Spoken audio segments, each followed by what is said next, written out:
He built his mansion on a native burial ground. Now every descendant is cursed to rot from the inside out. In the mist-veiled hills of rural Pennsylvania, a name once commanded power and fear: Thaddius Graymore. He wasn't just a land baron. He was a man who believed history could be buried under bricks, that sacred bones could be mixed into mortar without consequence. But when you desecrate the dead in pursuit of legacy, you awaken something older than revenge. This isn't just an American ghost story. It's a historical horror rooted in real bloodlines. A gothic nightmare that stretches across centuries.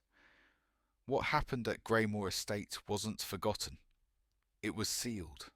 And tonight, we're unsealing it. This is the terrifying legend of the cursed American family the history books refused to document. Stay with us, because even knowing the story might be enough to doom you. In 1832, Thaddius Graymore stood atop a windswept ridge in northern Pennsylvania, staring out over the 600 acres he had just purchased for pennies on the dollar. Locals whispered the land was cursed, an ancient Native American burial ground soaked in centuries of spiritual power. But Thaddius didn't care.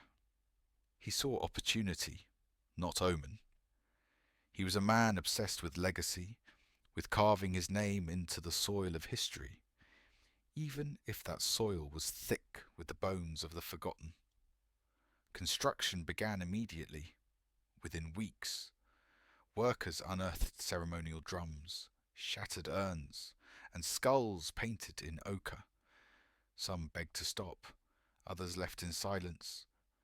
But Thaddius ordered the remains burned, ground into the foundation mix. He literally built his empire on the dead. Locals began to call the site the Ridge That Whispers. But no one dared say it to his face. The Graymore estate rose fast, but something else rose with it. They say the earth never forgives a thief, especially when what's stolen isn't gold, but memory. And beneath that opulent rooftop, something began to stir. Something that would make the Graymore bloodline bleed from the inside out. Now let's talk about what the workers saw just days before the final stone was set. The man who cursed his own bloodline didn't believe in ghosts until his children stopped speaking at night. Thaddius Graymore was never meant to be powerful. Born in 1798 to a modest family of tradesmen in Harrisburg, Pennsylvania, he grew up with dirt under his nails and a fire behind his eyes. He wasn't interested in survival. He wanted domination. By the time he turned 30, Thaddius had clawed his way into the circles of early American wealth through ruthless land acquisitions, backroom deals, and whispered threats. But his obsession wasn't just wealth, it was permanence. He believed land was the only thing that could outlive death. When he heard rumours of an abandoned plateau north of town, 600 acres of untouched forest with no listed owner, he moved fast. Locals said the place was sacred, the kind of land you didn't buy, you respected. But Thaddius laughed. Land doesn't have memory, he once told a colleague. It just waits to be used. That belief would become his undoing, because some land does remember, and what it remembers, it returns. He signed the deed in autumn of 1831, just before the frost came, and by spring, the ground beneath his boots had already begun to whisper. Now let's look at what he ignored first. The first warning came in the form of silence, so complete, even the birds refused to sing. When Thaddius Graymore broke ground on the estate in early 1832, he brought with him a dozen men, carpenters, masons, labourers.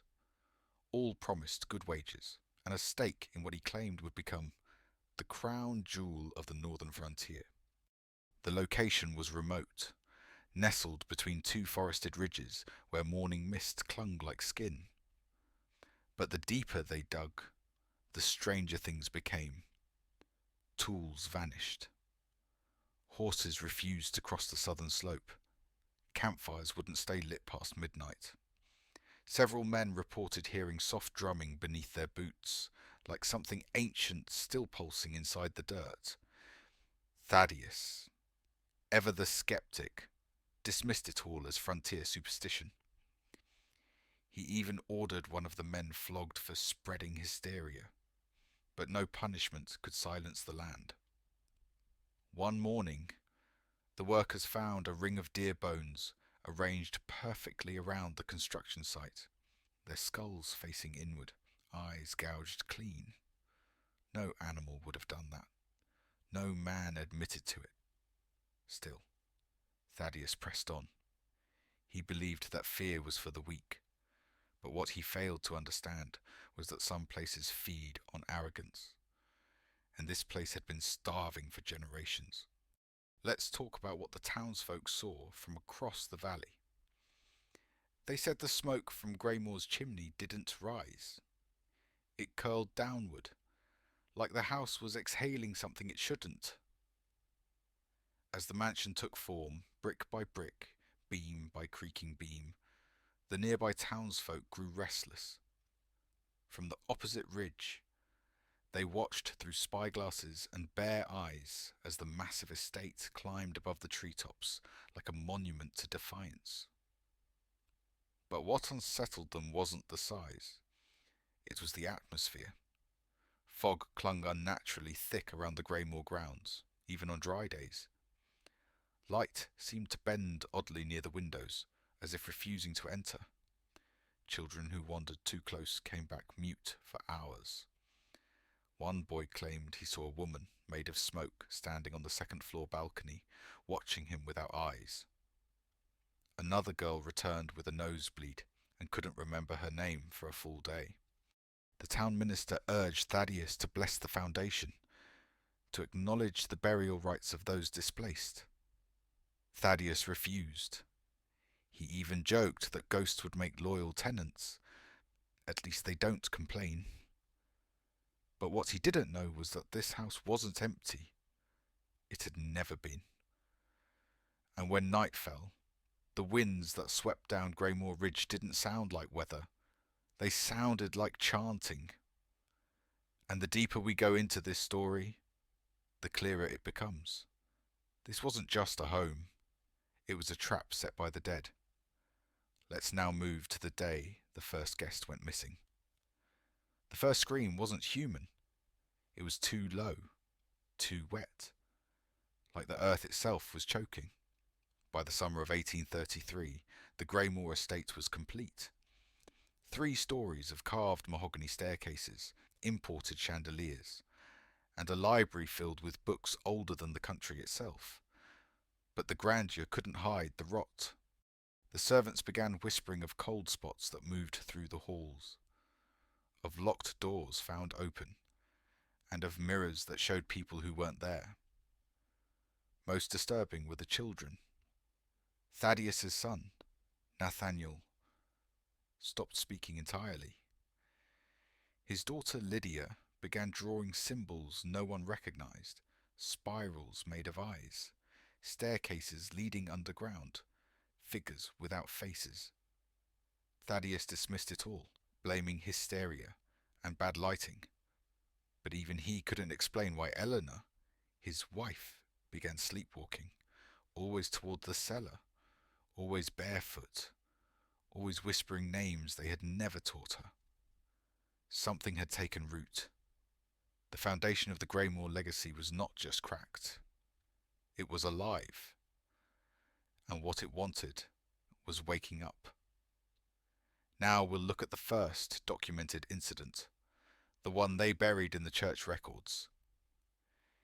It started with the mirrors, because the first thing the house wanted was to show them what didn't belong. In the winter of 1834, just a year after the family moved into Greymoor Estate, the staff began to notice something odd. The mirrors never reflected exactly what was in the room. Sometimes a chair that had been moved wouldn't shift in the glass. Sometimes faces were turned slightly the wrong way. One maid, Clara, claimed she saw a man standing behind her in the library mirror, but when she turned, there was no one there. She quit the next morning without collecting her pay. Thaddius replaced all the glass fixtures with polished silver plates, thinking distorted light was to blame. But the distortions followed. Nathaniel, only 10 years old, began whispering to the dining room mirror. When his mother asked who he was talking to, he simply said, "The boy who watches us eat. He's hungry." That same week, the cook reported hearing footsteps upstairs, even though the entire family was out visiting relatives. Then, things escalated. Mirrors began to crack on their own. Reflections lagged behind movements. Eleanor was found one morning standing in front of her vanity, weeping, saying over and over, "That's not my face." Thaddius blamed stress, but the rest of the staff believed something inside the house was testing them, choosing who would break first, and the next to break was someone far more dangerous. The house didn't haunt, it imitated. By early spring of 1834, something new began unravelling the fragile sanity within Greymoor's walls. Servants started reporting echoes that didn't line up. You'd call out across the hallway, and the voice that answered would be yours, but not quite. Thaddius dismissed the concerns as architectural quirks, but he couldn't ignore what happened to Lydia. The 8-year-old began waking up in the middle of the night, confused, claiming her bed had been moved. When asked why, she simply said, "Because the girl who looks like me needed it." Days later, a governess opened a closet in the nursery and screamed. Inside was Lydia, standing perfectly still, wide-eyed, pale, and cold to the touch. But just outside the door, Lydia was already playing with her dolls. When confronted, neither girl spoke. Only one moved. From that night on, no mirror stayed uncovered. The family draped black cloth over every reflective surface, not out of superstition, but survival. The house was no longer playing tricks. It was practicing their movements, their voices, their routines. It was learning the Greymoors from the inside out. And once it knew them well enough, it started showing up where it shouldn't. Outside the estate, in town, in dreams, in graves that had never been marked. Now we look at the moment when Thaddius finally admitted he was being watched. By the time Thaddius realized the house had a memory, it had already memorized him. In late May of 1834, something shifted. Not just the usual disturbances, the cold drafts, the echoing footsteps, or the shadow that moved upstairs when everyone was downstairs. No, this was different. Objects began returning to places they hadn't belonged for years. A blood-stained journal Thaddius had burned after a failed business deal was found intact in his study drawer. The family cat, long buried beneath the western tree line, appeared on the kitchen floor, stiff, matted, and still warm. Lydia's doll, lost in a house fire when she was 5, reappeared on her pillow, reeking of ash. At first, Thaddius believed it was someone playing tricks. A bitter ex-servant, maybe. But then he opened his late father's locked trunk, the one he swore never to touch, and found something that hadn't been there before. A letter addressed to him, in his own handwriting, signed with tomorrow's date. It read only 6 words. "You buried it. It remembers you." Thaddius didn't sleep that night. Instead, he walked the estate alone, listening. And for the first time since breaking ground, he believed not in ghosts, but in debt, and that the house was calling it due. What he didn't know was that someone in the house had already begun answering back. They thought the house was haunted, until they realized it was hungry. By the summer of 1835, Greymore Estate had stopped whispering and started taking. First, it was the animals. Then it was the light. Rooms would grow cold without reason. Shadows lengthened where they shouldn't exist, and entire corridors felt like they were watching. But what came next wasn't subtle. It was loud, violent, and permanent. The Greymore Curse was no longer theory. It was proof written in bruises and broken time. Now let's uncover the moment when the house finally made its demands known. The first time the house took blood, it asked. It was a storm-soaked evening in July 1835 when Eleanor Greymore disappeared. No forced entry, no broken glass. Just a trail of water-soaked footprints leading from her bed to the basement, and a final note scribbled on the bathroom mirror in her handwriting. It sings beneath the floor. Thaddius searched every corner of the estate. The servants lit candles, tore through furniture, and even dug into the walls. Nothing. But that night, the grandfather clock struck 13, and from the chimney came the unmistakable sound of breathing. Wet, steady, human. That's when they noticed something terrifying. Lydia had been sleepwalking again, but this time she spoke in Eleanor's voice. She said things she couldn't have known. Private things, wounds only Thaddius and Eleanor shared. And when she smiled, her gums were bleeding. The staff begged to leave. Thaddius forbade it. He locked the doors, nailed the windows, called it quarantine. But deep down, he knew it wasn't about disease. It was about containment. Greymore wasn't haunted anymore. It was inhabited. And whatever had taken Eleanor wasn't done. What happened next would burn itself into the town's memory for generations. You can't lock the doors when the house has already memorized the shape of your fear. After Eleanor vanished, Thaddius kept the remaining staff on strict shifts. Daylight only, no one alone, and all prayers forbidden. He believed words fed it, names especially, but even silence couldn't save them. The butler, Mr. Crane, was the next to go. One morning he was there, chopping firewood. By afternoon, only his axe remained, stuck in the garden soil, still warm to the touch. No blood, no prints. Just a trail of muddy handprints crawling up the side of the estate. 12 feet high. Lydia began drawing strange figures again, circles with too many limbs, mouths stitched shut. Nathaniel, silent since winter, began speaking in riddles. Father built the house, but something else laid the foundation. At night, the staff heard scratching beneath the floors, but when they lifted the boards, there was only stone and teeth. One maid said she saw Eleanor's face in the fire, begging her to run, but no one ran. They were trapped in a house that no longer obeyed physics, logic, or prayer. It had mood swings, breathing patterns, memories, and hunger. What came next wasn't disappearance.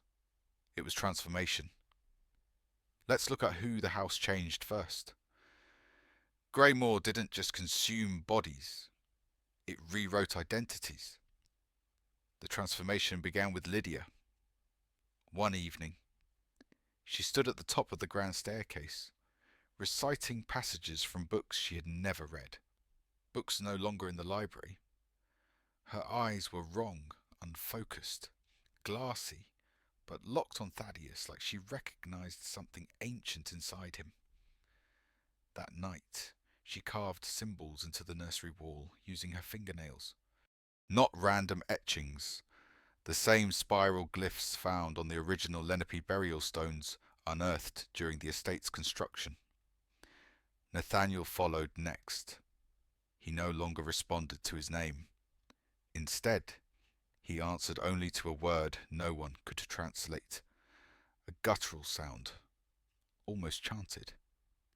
He began walking in perfect circles for hours, stopping only to whisper. We were never meant to leave. Thaddius, desperate, attempted to burn the basement, but the flames refused to spread. The wood was damp with something thick and black, something that moved. That same night, all portraits in the estate cracked down the centre, right through the eyes. Servants tried to flee, but the front doors opened into endless corridors. Not the grounds. They had crossed into something else. Greymore was no longer in Pennsylvania. It was somewhere older, deeper, a place made of memory and punishment, and what came next would make escape impossible. By the time anyone outside noticed something was wrong, it was already too late to save them. In the fall of 1835, Greymore stopped being a house and became a rumour. A shadow on the edge of town no one wanted to talk about. But one priest, Father Ansel, dared to investigate, and what he found inside shattered every law of God and man.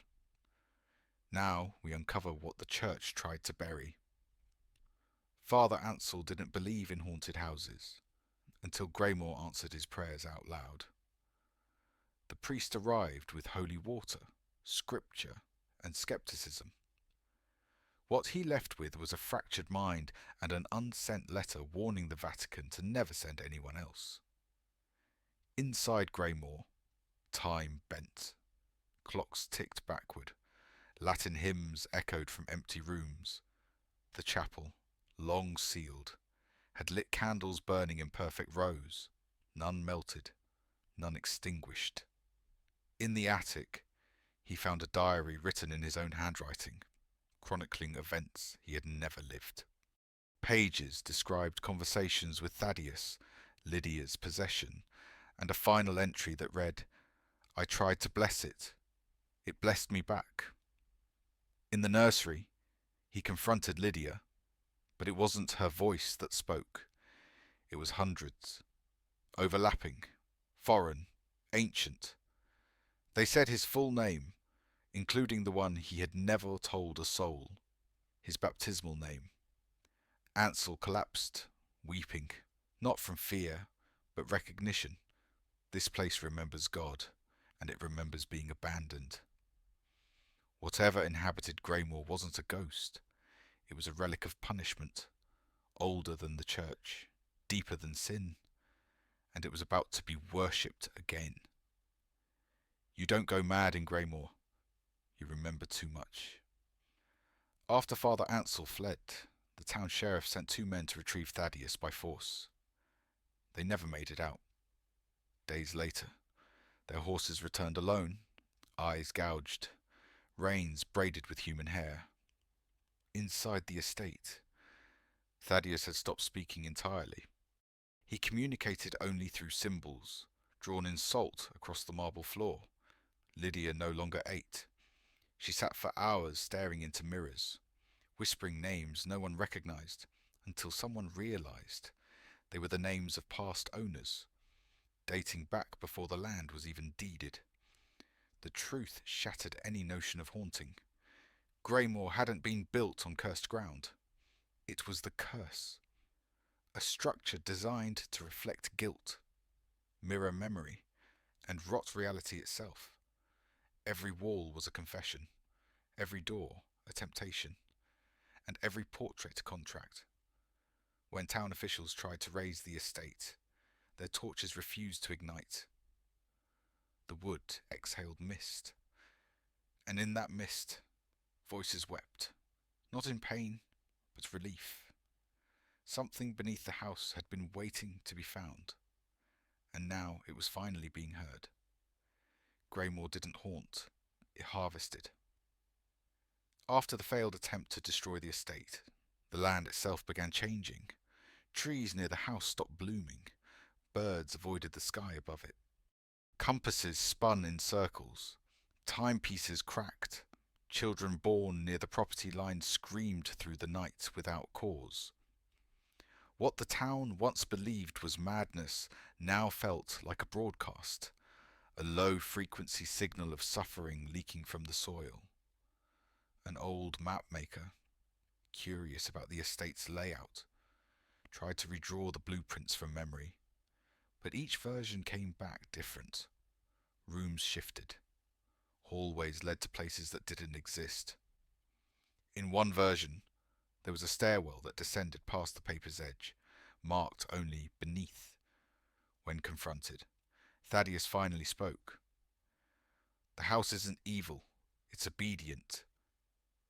He believed it was built not as a home, but as a vessel for something ancient, divine, and exiled. Something that had been buried, not by accident, but by decree. Every window was an eye, every creak was a verse. Greymore was a psalm written in architecture, and it was almost done singing. What happened next would erase the line between myth and memory. It didn't want worship, it wanted witnesses. On October 31st, 1835, every bell in the county rang at once. No wind, no hands, just sound, deafening, hollow, and wrong. The townspeople gathered at the edge of Greymoor's gates, drawn by some compulsion none could explain. The sky above the house split, not visually, but emotionally. Survivors described feeling as if something old had opened its eyes and remembered its hunger. That night, Lydia stood at the rooftop's edge, arms outstretched, chanting in a language that predated human record. Thunder struck without lightning, animals bowed, and then she floated. For 9 seconds, no wires, no tricks, just gravity forgetting itself. Thaddius, kneeling below, wept, not in fear, but in awe. "It forgives us," he whispered. "It wants to start again." Moments later, the estate groaned, its walls pulsed, the windows oozed brine, and the front door opened, not to the foyer, but to a vast stone chamber, lit by flames that cast no heat. On the far wall, carvings of the exact faces of everyone who had ever entered Greymoor, etched in impossible precision, including the sheriff, including the priest, including you. Greymoor didn't show you your fate, it showed you your origin. As the chamber revealed itself, those brave, or cursed, enough to cross the threshold reported visions. Not hallucinations, memories, but not their own. One woman claimed she watched herself give birth in a language she didn't speak. A man screamed that he remembered drowning, centuries before his birth. One boy, just 13, dropped to his knees and whispered, "I am the echo, not the voice." Inside that room, time collapsed, grief became geometry. And everyone who entered understood one thing. Greymoor wasn't built on haunted ground. It was the ground. A node in something vast and sentient, stitched into the planet like scar tissue. The carvings on the walls weren't just portraits. They were permissions, granting access to a truth so ancient it could only be understood through feeling, not reason. One final altar stood in the center, carved from petrified bone, still warm to the touch. On it, a single word, pulsing faintly like breath. Return. That night, 23 people vanished. No screams, no trace, just stillness. Greymoor had chosen, and it wasn't finished. You don't survive Greymoor. You leave changed, or not at all. In the years that followed, silence fell over the estate like a second atmosphere. The land was declared condemned, yet no demolition crew ever returned a second day. Locals whispered that Greymore didn't trap souls, it rewrote them. But what truly happened to those 23 was far stranger. Some houses are abandoned. Greymore abandoned us. After the disappearances, the county sealed the records. Maps erased the location. Land deeds were quietly nullified. But the town remembered. Animals birthed stillborns near the property line. Children woke speaking names their families didn't recognize. And every Halloween, at exactly 3:03 a.m., all phone lines in the region went dead for 9 minutes. One woman, who moved into a nearby farmhouse, claimed to hear her mother's voice calling from her walls 20 years after she'd buried her. A priest who tried to bless the perimeter coughed blood for 7 days, each drop forming symbols he refused to translate. Even now, satellite images glitch over the site, showing not the house, but a reflection of the person viewing it. Paranormal investigators returned with corrupted footage and no memory of the visit. Greymore became less of a place and more of a presence, a wound in the fabric of belief itself. People don't talk about what happened anymore, but every so often, someone hears a knock. Just one, slow, hollow, from the inside of a mirror, and they know it never really ended. What if it wasn't a curse, but a summons? Months after Greymore went dark, those who had once stepped foot inside began to unravel. Not with madness, but with clarity. A veteran school teacher, once beloved, was found digging a spiral into his front lawn, repeating the words, "It's not a house, it's a hymn." A teenage girl vanished from her bedroom. All that remained was her diary, filled with entries she hadn't written, descriptions of a chamber deep beneath the estate, written in first-person plural. One by one, they either disappeared or changed, grew silent. Obsessed with architecture, geometry, old dialects, Greymore had stitched itself into them like a second language. Psychiatrists labelled it mass hysteria, but when 2 of them died from simultaneous aneurysms during a live interview, both drawing the same spiral in the air with their final breath, the theory collapsed. Survivors didn't want help. They wanted return, and that's the most terrifying part. Whatever Greymore showed them, they wanted it back. Not because it was beautiful, but because it felt like truth. A truth that redefined what it means to be human, or something before that. It didn't haunt them. It rewrote them. Months turned into years, and the former visitors of Greymore began resurfacing across the country. But they weren't the same. A woman in Idaho was caught sleepwalking into a church, drawing symbols on the altar floor in her own blood. She claimed she was completing the map. A construction worker in Ohio built a basement staircase that descended endlessly until the house collapsed. No floor plans, no blueprints, just the word below scrawled in the foundation. These were not random breakdowns. These were activations. Like Greymore had left a dormant seed in their minds. And now it was blooming. When families tried to intervene, they were met with eerie calm, as if their loved ones were no longer pleading, but waiting.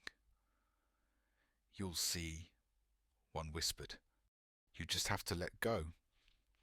Police tried investigating the patterns, but the files kept vanishing. Interview recordings erased. Witnesses recanted. It was as if the story itself refused to be documented. Not out of fear, but out of design.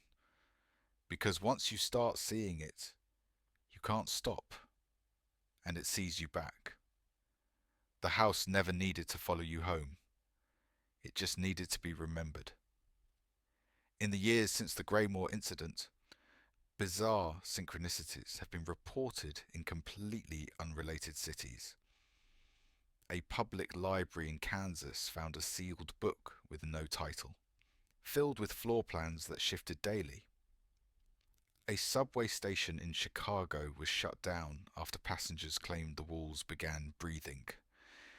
None of these locations were connected, except for one thing. Every incident began exactly 23 years after the person had first visited Greymore. It was as if the house had a timer. Survivors started to mark calendars, count days, write letters they never sent. One man barricaded himself in a steel room. Still. They came for him, not people, not spirits, just sounds. Knocks that mimicked his heartbeat, whispers that knew his childhood memories. They didn't scream, they didn't harm. They just remembered him, and made sure he remembered them. This wasn't vengeance, it was continuation. An unfinished sentence echoing across time and flesh. Greymore didn't want worship, it wanted echo. And once you heard it, truly heard it, it never stopped calling your name. Some doors don't close behind you. They stay open inside you. One of the final known survivors, a nurse named Corinne Halloway, was found in a motel just outside Charleston. She had plastered every wall with pages from medical textbooks. Mirrors turned to face one another, forming an endless tunnel of reflection. On the ceiling, in trembling black marker, she'd written one sentence over and over. We were wrong about what it wanted. Before her disappearance, Corinne left a voice recording. Her voice cracked, dry, yet eerily calm. She didn't describe monsters or rituals. She described a pattern, how Greymore had been a conduit, not a source. That the real entity didn't reside in the walls, but in belief itself.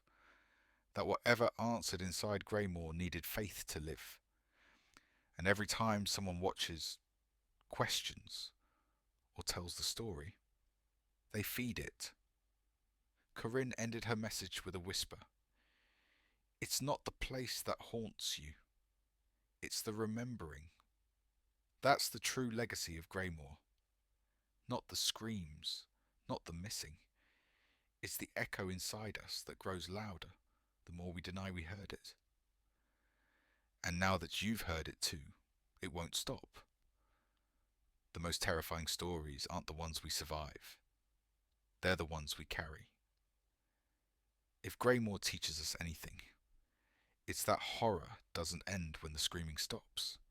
It hides in our thoughts, slips into our silence, and waits to be remembered. But here's the truth. Sharing it weakens its grip. Talking about it, naming it, drags it from the dark and strips away its power. So if this story rattled something in you, don't let it stay buried. Drop your thoughts in the comments. Tell us what moment hit hardest. Save this video if you need time to process. Or subscribe now to uncover more stories the world tried to erase. Because sometimes, what saves us isn't escape. It's understanding what followed us out.